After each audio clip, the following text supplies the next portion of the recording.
ओम शांति। आज हम सुनते हैं दादी प्रकाश मणि जी के बारे में। ब्रह्मा कुमारी दादी प्रकाश मणि जी साकार बाबा के संग के अपने अनुभव सुनाती हैं कि मैं बचपन से ही रोज श्री कृष्ण की पूजा करती थी। छोटेपन से ही मन में यह रहता था कि मैं मीरा बनूं। मैं मीरा की कहानी जानती थी। हमारे घर के पास ही राधे कृष्ण का मंदिर था। सुबह और शाम को मंदिर में जाकर पूजा जरूर करती थी। शाम के समय मंदिर में जाकर श्री कृष्ण को झुलाना सुलाना मेरा नित्य का नियम था। मुझे श्री कृष्ण से बहुत प्यार था और पूजा भी बहुत प्रेम से करती थी। मुझे लगता था कि श्री कृष्ण और श्री राधे भी मुझे बहुत प्यार करते हैं। मैं रोज भागवत पढ़ती थी। आप लोग जानते होंगे कि सिंधी लोग सुखमणी और ग्रंथ साहिब को मानते हैं। उस समय स्कूल में रिलीजियस पीरियड होता था। उसमें सुखमणी, गुरु ग्रंथ साहिब, रामायण, महाभारत आदि पढ़ाते थे। स्कूल में उनको सुनने और पढ़ने में मुझे बहुत आनंद आता था। मुझे याद है कि मैं रिलीजियस पीरियड में मैं हमेशा नंबर 1 आती थी और 65% से 70% तक मार्क्स लेती थी। मुझे पढ़ाई से भी बहुत प्यार था। मैं स्कूल में सदा पहला, दूसरा या तीसरा नंबर लेती थी। इससे कम नंबर कभी नहीं लिया। इसलिए स्कूल के टीचर्स भी मुझे बहुत प्यार करते थे। खेल कूद में बहुत कम समय देती थी। उसमें मुझे रुचि कम थी। बड़ी बहनों की शादी हो चुकी थी। घर में मैं, मेरी मम्मी और पापा ही थे। मुझे बाहर घूमना, सहेलियों के साथ गपशप मारना, बाजार की चीजें आदि खाने का शौक पहले से ही नहीं था। सहेलियां थी लेकिन पढ़ाई के नाते, बाकी व्यर्थ समय गंवाने की दोस्ती किसी से भी नहीं थी। लौकिक माँ बाप भी अच्छे संस्कार वाले थे। सत्संग, धार्मिक कार्यों आदि में रुचि लेने वाले थे। इसलिए मेरे संस्कार भी बचपन से ही अच्छे थे। मुझे याद नहीं है कि मैंने कभी चंचलता की हो और माँ बाप ने मुझे थप्पड़ लगाया हो, गुस्सा किया हो। मैंने स्कूल में कभी किसी से न झगड़ा किया न लड़ाई। जब मैं 14 वर्ष की हो गई तब ज्ञान में आई थी। उस समय मैट्रिक में पढ़ती थी। मैंने जिंदगी में अंदर जाकर कभी सिनेमा हॉल नहीं देखा। लौकिक पिताजी स्वामी गंगेश्वरानंद जी के शिष्य थे। जब पिताजी उनके पास जाते थे तो मुझे भी साथ ले चलते थे। गंगेश्वरानंद जी ज्योतिष भी जानते थे और मेरे पिताजी से कहा कि तुम्हारी बेटी शादी नहीं करेगी और मीरा बनेगी। मुझे बचपन से ही खाने पीने का, देखने पहनने का शौक नहीं था। मुझे याद नहीं कि मैंने मम्मी से कभी कहा हो कि मुझे ऐसा फ्रॉक चाहिए, कपड़े आदि चाहिए, अथवा आज यह खाने का दिल हो रहा है, यह बनाओ। कभी नहीं। छोटेपन से ही मेरे फेवरेट स्लोगन थे कि मांगने से मरना भला, इच्छा रखना अज्ञान है। मैं सोचती थी कि गोपियाँ थोड़े ही इच्छा रखती थी, मीरा थोड़े ही इच्छा रखती थी। वे नहीं रखती थी तो मैं क्यों रखूं? हाँ, मुझे एक इच्छा जरूर थी कि मैं श्री कृष्ण का दीदार करूं या विष्णु का दीदार करूं। मुझे यही मन में लगन रहती थी कि कब भगवान विष्णु के दर्शन होंगे, कब भगवान श्री कृष्ण के दर्शन होंगे। उस समय तो इनको ही भगवान मानते थे ना। सन 1937 में जब मैं मैट्रिक में पढ़ रही थी तो सब विषय इतिहास, भूगोल, गणित, विज्ञान आदि अंग्रेजी भाषा में ही पढ़ाते थे। उसी स्कूल में मम्मा भी पढ़ती थी। मैं और मम्मा एक ही बेंच पर बैठते थे। मम्मा के साथ क्लास फेलो के नाते मित्रता थी। बाकी उनके बारे में कुछ नहीं जानती थी।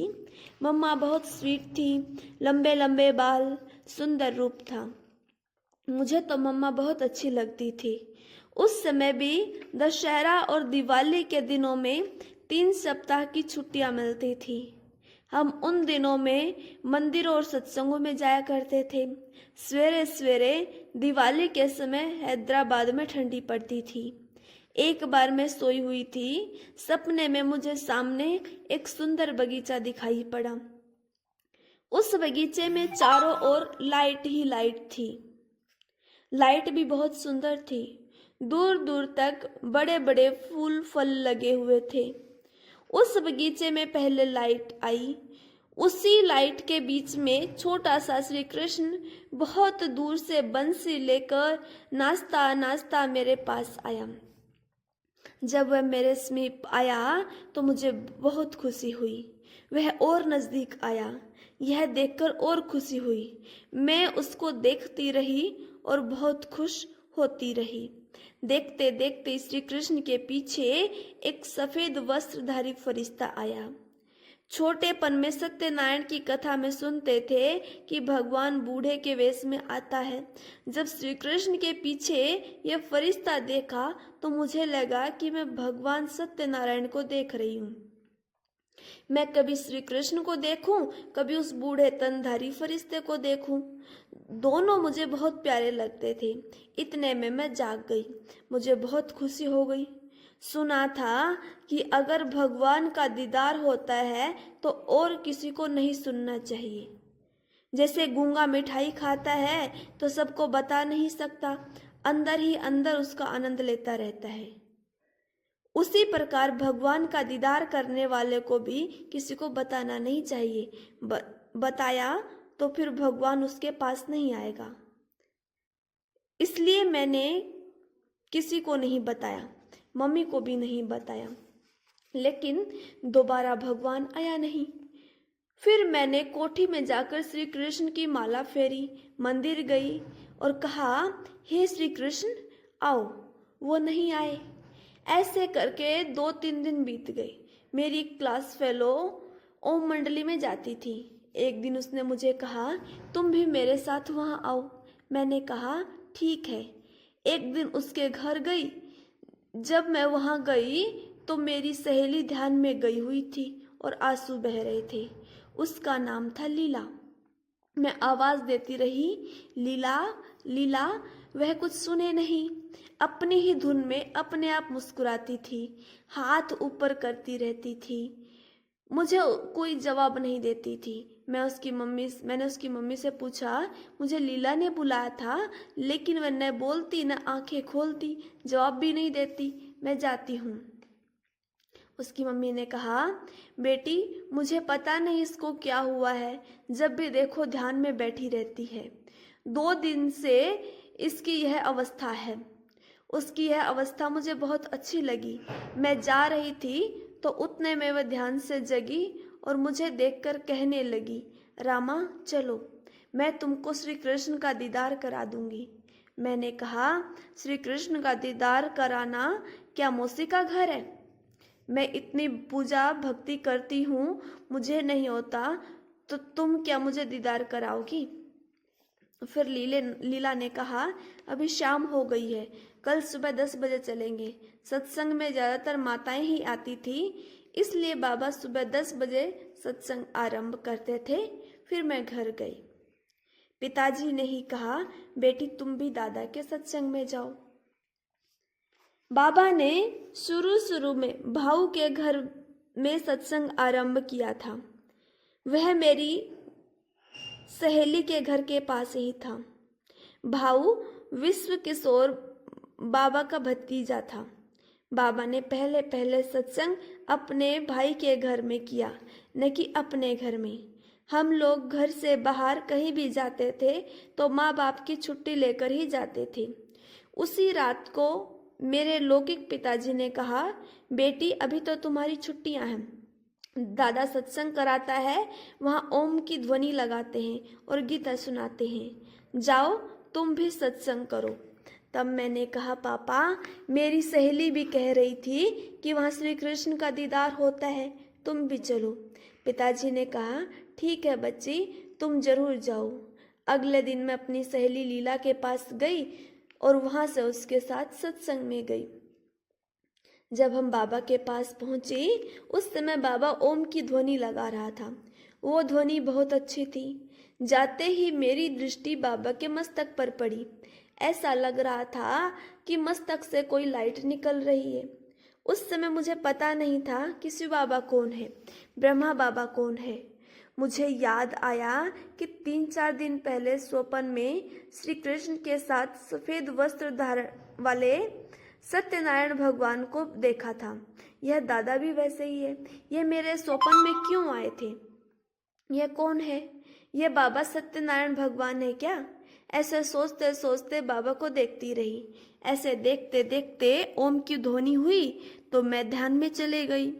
वही श्री कृष्ण, वही शाही बगीचा, वही सत्यनारायण भगवान जिनको स्वप्न में देखा था, उन्हें फिर ध्यान में भी देखा। मैं कितने समय ध्यान में रही मुझे पता नहीं, लेकिन जब मैं ध्यान से उतरी तब सत्संग पूरा हो चुका था। सब उठकर चले गए थे। किसी ने मुझे उठाया, देखा तो अकेली थी, लज्जा भी आ रही थी। उस समय अभी ध्यान के नशे में ही थी। बाबा कमरे में बैठे थे। उन्होंने मुझे बुलाया, आओ बच्ची आओ। जब बाबा को देख रही थी तो कभी श्री कृष्ण, कभी सत्यनारायण भगवान दिखाई पड़े। घर आने के बाद भी वही सत्यनारायण भगवान और श्री कृष्ण दिखाई पड़ते थे। रात रात नींद नहीं आती थी, उसी ध्यान के नशे में रहती थी, न खाती थी न पीती थी। माँ घबरा गई कि बेटी को क्या हो गया। मुझे ध्यान में अच्छा लगता था। छत पर जाकर बैठ जाती थी। ध्यान में जाकर श्री कृष्ण को देखती थी, स्वर्ग को देखती थी, सत्यनारायण भगवान को देखती थी, गोप गोपियों का नृत्य देखती थी। लगन बढ़ती गई। पापा भी सोचने लगे बच्ची को क्या हो गया। मैं कहती रही कुछ नहीं कुछ नहीं, सब ठीक है। उतने में दिवाली आई। दिवाली की छुट्टियां पूरी हुई, स्कूल में जाना पड़ा। स्कूल में तो जाती थी लेकिन पढ़ाई में मन नहीं लगता था, फिर भी जाना पड़ा। जब मैं स्कूल गई तो मम्मा से मुलाकात हुई। मैंने मम्मा से कहा, राधे आप भी सत्संग में चलो, वहाँ दादा बहुत अच्छा गीता पाठ करते हैं। मम्मा उससे पहले एक बार गई थी, फिर दोनों ने पक्का किया कि रोज सत्संग में जाना है। मैंने पापा से कहा, मैं स्कूल नहीं जाऊंगी। पापा आंख दिखाने लगे, क्यों नहीं जाएगी? मैंने कहा, मुझे ये पढ़ाई नहीं पढ़नी है, मुझे ज्ञानामृत पीना और पिलाना है। मुझे श्री कृष्ण और राधा के साथ गोपी बन के रास खेलना है। मुझे तो योगिन बनना है। फिर पापा ने कहा, ठीक है बच्ची, तुम्हें जो पसंद है हमें भी वही पसंद है। बड़ी दीदी मनमोहिनी जी सत्संग में हमसे पहले ही जाती थी। दीदी लौकिक में मेरी चाची थी। आनंद किशोर दादा लौकिक में चचेरा भाई लगता था। ये सब बस सत्संग जाते थे। मैं दीदी के साथ आती थी तो मेरे पापा और मम्मी भी कुछ नहीं कहते थे। बाद में दादा ने मुझे भाषण करना, गीत गाना, कोर्स कराना, श्लोक बोलना आदि सिखाया। दुनिया की कोई बात याद नहीं रही। इससे पहले की एक घटना मुझे याद आती है। एक दिन हम 3 सखियां सत्संग में जा रही थी। उस दिन हमने रंगीन कपड़े पहने थे और चैन आदि सब कुछ जेवर भी पहने थे। बाबा का घर बाजार के बीचों बीच था। घर नीचे से बहुत बड़ा था, ऊपर एक ही कोठी थी जहाँ बाबा अकेले रहते थे। जब हम बाजार से होकर सत्संग के लिए बाबा के मकान में जा रहे थे तो बाबा ने ऊपर से हमें देखा और संदेश भेजा कि बच्ची को ऊपर आने के लिए कहो। हम घबरा गए कि बाबा हमें ऊपर क्यों बुला रहे हैं। हम गए तो बाबा ने पूछा, बच्ची तुमको कोट पैंट वाले से शादी करनी है या पीतम्बरधारी से शादी करनी है? हमें तो ये प्रश्न समझ नहीं आया, क्योंकि कोट पैंट क्या होता है और पीतम्बर क्या होता है हमें यह पता नहीं था। यह भी हमें आश्चर्य लगा कि बाबा शादी की बात क्यों कर रहा है। फिर बाबा ने पूछा, बोलो बच्ची तुमको श्री कृष्ण से शादी करनी है या कोई लड़के से शादी करनी है? मैंने कहा, बाबा मैं तो कृष्ण से शादी कर चुकी हूँ और किसी से शादी करने की बात ही नहीं। फिर बाबा ने कहा, अगर श्री कृष्ण से शादी करनी है तो ये रंगीन कपड़े और जेवर क्यों पहने हुए हैं? उस दिन के बाद आज तक मैंने न जेवर पहने न रंगीन कपड़े। उस समय हमें ज्ञान की बहुत मस्ती चढ़ी थी। फिर अप्रैल मई मास में मम्मा को ओम मंडली की जिम्मेवारी देकर बाबा अपने लौकिक परिवार के साथ कश्मीर चले गए। वहां से बाबा ने मम्मा को पत्र लिखा कि ओम राधे हैदराबाद में स्कूल बन रहा है और सत्संग में आने वाली माताओं के बच्चे और बच्चियों के लिए जब तक तुम भी बोर्डिंग नहीं बनवाओगी तब तक मैं हैदराबाद नहीं आऊंगा। बाबा ने जाते समय कहा था कि 1 मास के लिए कश्मीर जा रहा हूं, लेकिन 3 मास तक बाबा वहां रुक गए। हम बच्चे दिन रात रोते रहे कि कहाँ गए मोरे गिरधर गोपाल। हम तो पागल से बन गए थे। सब बाबा बाबा कहकर तड़प रहे थे। कई मास तक जब भी बाबा को देखते थे तो बाबा श्री कृष्ण ही दिखाई पड़ते थे। कई मास तक मुझे भी श्री कृष्ण दिखाई पड़े। मेरी आंखों में श्री कृष्ण ही रहता था। मम्मा ने बहुत मेहनत करके स्कूल बनवाया। उसके लिए एक मीटिंग और कमेटी बनाई। मीटिंग में तय हुआ कि दादी अर्थात मैं उसको निमित्त बन संभालूं। यह सब होने के बाद मम्मा ने बाबा को पत्र लिखा तो बाबा हैदराबाद आए। सन 1937 में बाबा ने बाकायदा स्कूल का उद्घाटन किया। उस समय सत्संग में हरेक के नाम के पहले ओम शब्द लगाते थे। ओम बाबा, ओम राधे, ओम रामा, ओम गोपी इत्यादि। 50 के करीब बच्चे बच्चियां थे। उस समय मेरी उम्र थी 15 साल। पढ़ाती थी 10 साल वालों को। बाबा हमें पहले सब कुछ सिखाते थे, कैसे लेसन तैयार करना है। खुद बाबा कविता और गीत लिख कर देते थे और कैसे पढ़ाना है यह भी सिखाते थे। बच्चों को कैसे उठाना है, नहलाना है, खिलाना है, पढ़ाना है, सुलाना है, यह सब बाबा ने हमें सिखाया। उसके बाद बाबा ने 4 माताओं और 4 कन्याओं सहित 8 की एक कमेटी बनाई। उसमें बाबा ने अपने किसी भी लौकिक संबंधी का नाम नहीं डाला। दीदी मनमोहिनी, दादी रुक्मणी, रूप मम्मा की लौकिक मासी जो कि मोहिंद्र, और 4 कन्याओं के नाम थे मैं, शांतामणि और सुंदरी बहन। बाबा ने अपनी सारी प्रॉपर्टी इन माताओं कन्याओं की कमेटी को विल कर दी। बचपन में मेरे से ही रूसना, रोना, लड़ना, झगड़ना, चोरी करना, माँ बाप की बातों का उल्लंघन करना, बड़ों को जवाब देना, अहंकार दिखाना कुछ भी नहीं था। इसलिए बाबा मुझे बहुत प्यार करते थे। कभी भी बाबा ने मुझे न आंख दिखाई, न डांटा, न पूछा कि बच्ची तुमने ऐसा क्यों किया, कभी नहीं। बाबा मुझे बहुत प्यार करते थे और इज्जत भी देते थे। बाबा जब हैदराबाद में हमारे साथ रहते थे तो बीच बीच में चतुराई करते थे। हैदराबाद से कराची रेल में 3 घंटे का सफ़र था। रात 2 बजे ट्रेन जाती थी। बाबा उस ट्रेन में कराची चले जाते थे। हम सुबह उठकर देखते तो बाबा गायब।